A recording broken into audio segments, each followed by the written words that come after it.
और अब एक खास बात, देश सहित पूरा विश्व नोवेल कोरोना वायरस रूपी महामारी से जूझ रहा है। कई शहरी क्षेत्रों में धारा 144 लगा दिया गया है।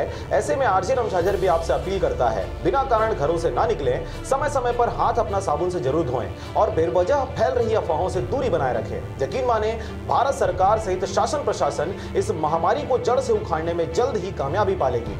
धन्यवाद।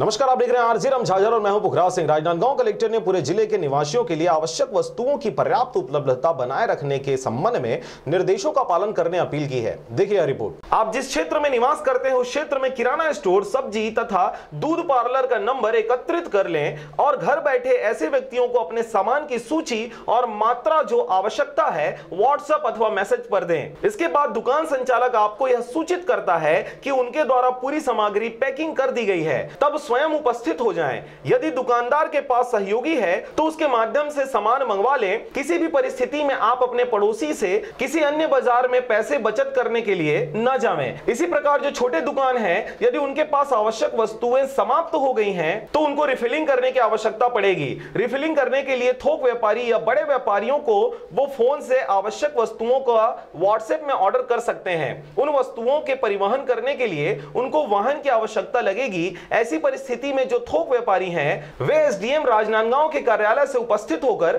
वस्तुओं के परिवहन के लिए ऐसे वाहनों का चयन कर प्रमाण पत्र प्राप्त कर लें। उसी प्रकार वस्तुओं के सामग्री क्रय करने के लिए समय निर्धारित है, सुबह 7 से 12 बजे तक। उसी अवधि में सभी आवश्यक वस्तुओं को बेचने वाली दुकानें खुली रहेंगी। मैं अपील करता हूं कि एक परिवार से एक व्यक्ति ही विभिन्न सामग्रियों को क्रय करने बाहर निकले। वे जब भी बाहर निकले कोरोना संक्रमण से बचने के समस्त उपायों का पालन करें। मैं आप सबसे उक्त निर्देश के पालन करने की अपील करता हूं। राजनांदगांव से पारसमणि भारती के साथ ब्यूरो रिपोर्ट आरजे रमझाझर।